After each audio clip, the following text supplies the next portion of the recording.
Saan pala si Raleigh? Batangas. Talisay Batangas.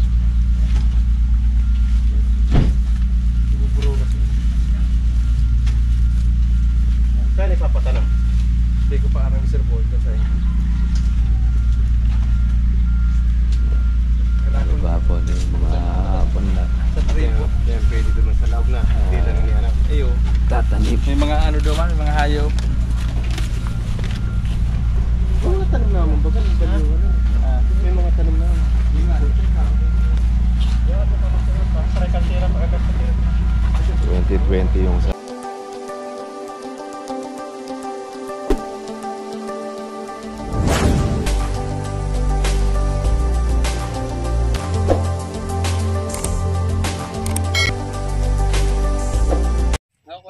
nakakuha na. Doon na tayo maghintay sa mga tatay. Oo, doon na tayo maghintay para kuha na rin.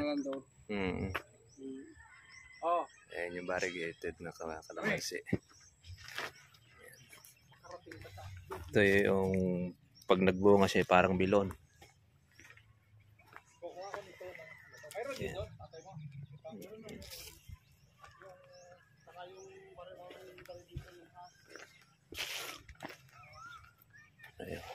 Ayun yung kalamansi niya. So, trees.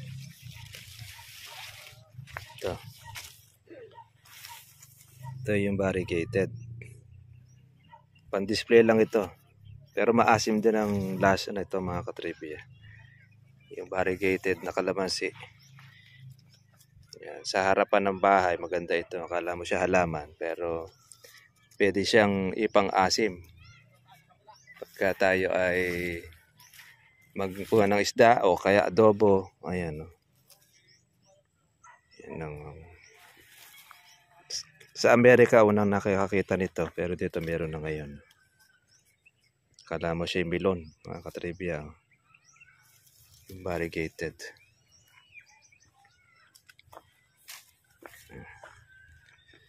Ay, maganda pang display ito sa bahay, mga katribya. Yan, lalaki naman na. Yan. Ito.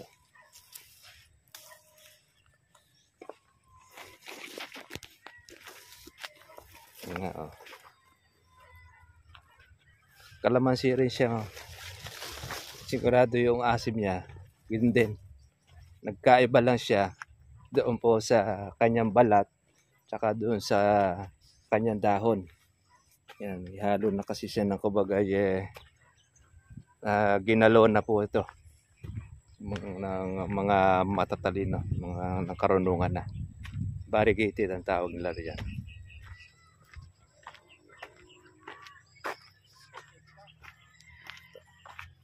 Ito tayo sa Batangas, sa Talisay. Kalamansing supang. Wait na.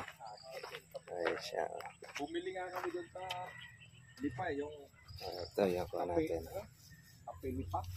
Pero paninipisan nyo lang ito. Ito yung mga yung malalaking punla na mabilis pag anihan. Malalaki na siya.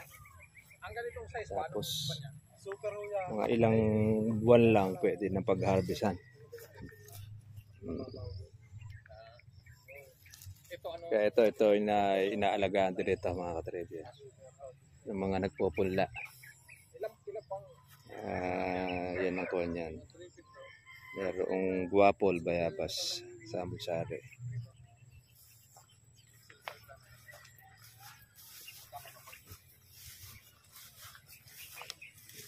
Yung bunga na niya, oh. Marami na. Bayabas, mangga.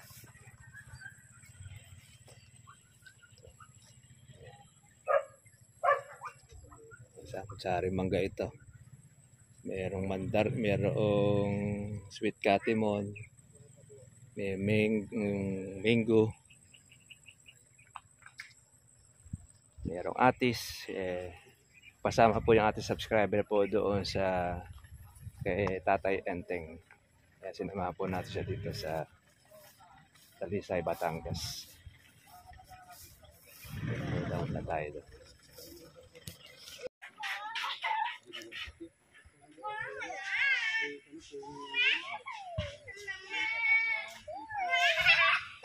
Avocado.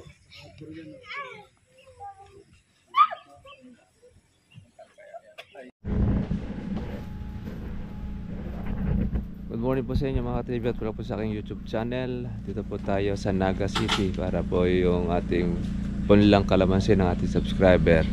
Ito ay magta-try po siya ng isang hektaryang kalamansian. Tapos meron po siyang mga kasama pong mga fruit trees. Yan. Na kung saan ay kakalat niya rito. At maganda po yung lugar niya. Tapos marami na rin siyang mga puno. Kaya yung mga fruit trees, yan, dadagdagan niya po rito sa kanyang area. At kung dito po sa Naga ay bibihira pa po ang kalamansi. Sabi nga natin subscriber ay katry po siya ng farming ng kalamansi para at least hindi na po sila aangkat pa ng Batangas para po bumili po ng bunga. At least dito pag laki nitong kalamansi nila, sila na lang po pwede mag-supply sa kanila pong syudad ng kalamansi fresh pa na mapipitas. Malayo po kasi ang inaangkat pa po ng iba nating mga kababayan dito po sa Naga. Sa Batangas pa sila kumukuha po noong mga bunga. Iba sa Chaong. Ito at least nandito na siya mga ka-trivia po sa Naga City. Kaya madali na po itong pick upin noong mga mamimili ng kalamansi. Shoutout po natin ang mga taga Naga City para doon po sa kanilang farm. Kamusta na po kayong lahat dyan? Dito na po tayo para po doon sa pag-tutorial po tayo mamaya doon sa mga tauhan po ng ating subscriber para kung paano po alagaan po yung kalamansi, paano po itanim. Tuturo po natin po mamaya doon po sa ating mga pinagkakatiwalaan po ng ating subscriber dito.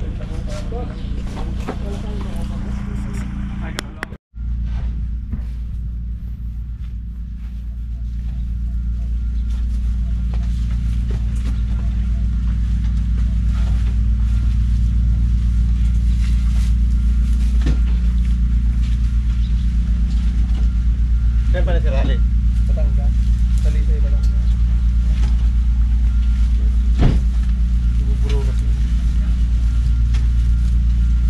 Saan ipapatanong? Hindi ko pa arang reservoir kasi. Ano ba po yung mga hapon na Sa tribo. Yan, pwede naman sa loob na. Hindi lang ni anak. Ayo. tatanim? May mga ano doon, may mga hayop. May mga tanong naman ba? May mga tanong naman.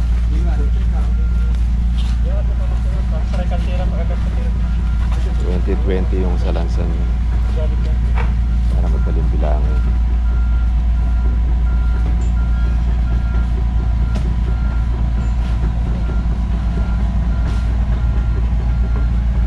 Boss, kung may sabing tawang mo si Dado, pwede magbuhos ng dalawa.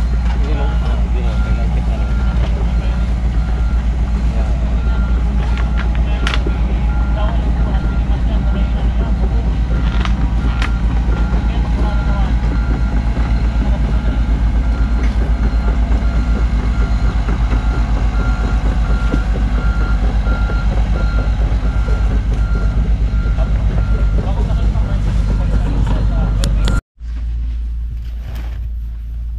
Sweet tamarind, sweet kamyas.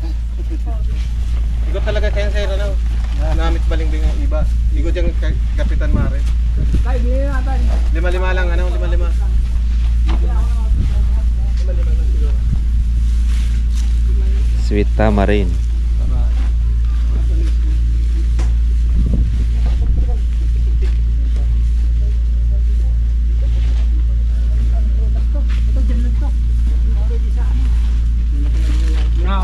Dahan-dahan lang. Yung mga pangalan. May nakalagay. Nakalagay niyo. Lagyan niya ng pangalan na tag. Kamyas. Diretso na pala ni Sir, ano? Dito nalag pagkahinog, diretso na. Yan, may light cheese. Ay, ito, sa kamyas yata. May light cheese po dyan. Tsaka may longgan. Longgan. Ano yan? Expensive. Oo, mahalang longgan. Sa matamis yan. Kayo sa longgan. Longgan yan. Yan ang masarap, yung longgan. Matamis yan. Kiwi wala. Kiwi wala yata silang kiwi. Sarap ang kiwi. Oo nga no, kiwi. Wala yata kayong kiwi ano? Wala po. Oo, wala silang kiwi. Nabanggit na yan. Oo, hindi nga. Pero meron doon. Meron ata. Sayang. Kiwi. Meron kayo Rick, kaya ano? Masarap ang kiwi. Yung kulay parang chico. Oo. Kahit gray, hinog yan. Oo. Pag gray, hinog na rin siya. Ginagawang Diyos. Masarap nga rin yung kiwi. Oo nga, malamang di wala nga. Parang chico din ang itsura. Saka sa vitamin C. Matamis doon daw yan, kiwi. Masarap na chico yun. Mas masarap sa chico yun, yung kiwi. Yung chico kasi may langhap ano. Pero yun wala ano. Puro tamis lang yun. Ay, mainam yan, Yung maganda. kiwi, maghalo yung ano. Yung- Tamis sa Yan yung chico variegate. Ano yun? Variegated yan. Hawak sa ilalim. Yung magbunga yan napakarami, hitik.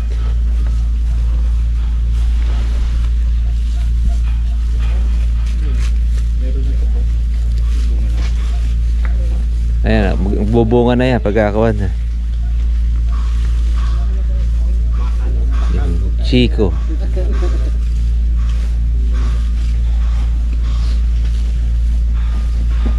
Kaya dito ang duwat.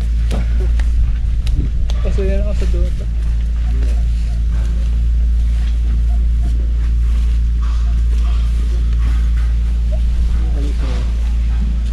Duhat yan.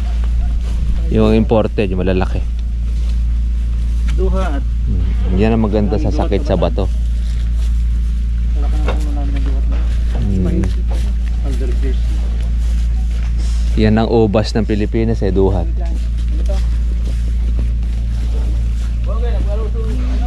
Guys, Star Apple, ang sunod. Star apple. Kay Mito. Isang yellow yata bunga tsaka isang kawan ano. Yung green ay morado.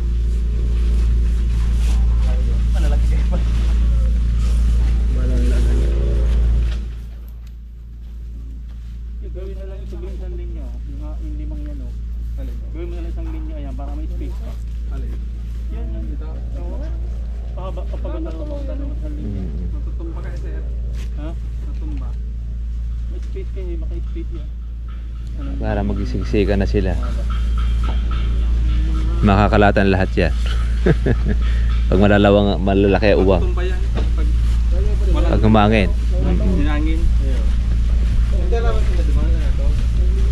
Yung kalamyas ko yan doon na sa medyo. Ano yung kalamyas?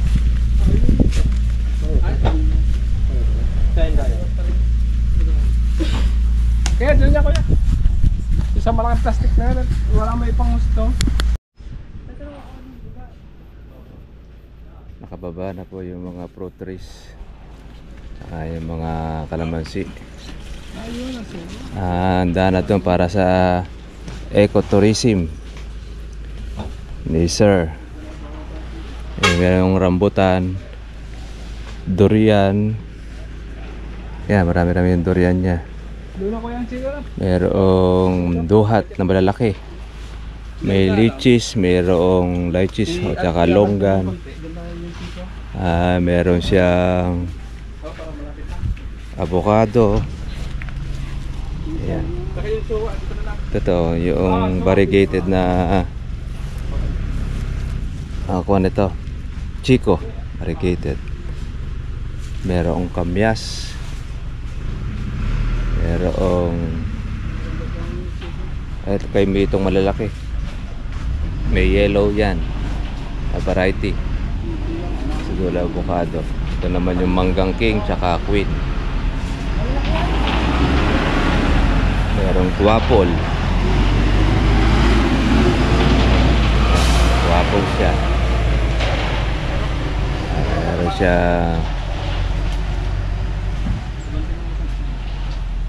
duhat. Meron siyang Japanese orange. Meron siyang langka. Diabano. Kaya halos lahat po ng mga fruit trees meron siya. Meron rin siyang mangustin. Kaya sulit yung pangkuha na lang nito yung mapalaki na lang. Para at least pagka mag-ooperate ulit. Kasi ito dating resort na ito po noong panahon po ng COVID. Ngayon na may parang preparasyon, magtatanim muna siya ng mga ganitong mga fruit trees. Sama na rin po yung kalamansi para at least mawiwili po yung kanyang mga customer na bumalik. Dahil pag nagbunga ito, meron na silang mapipitas na mga prutas. Kaya marami-rami po ito ang kanyang mga prutas, saka yung dwarf coconut, saka yung golden coconut. Merong suhang pomelo. Yan yung sa huli yung suha yan. 3, 6,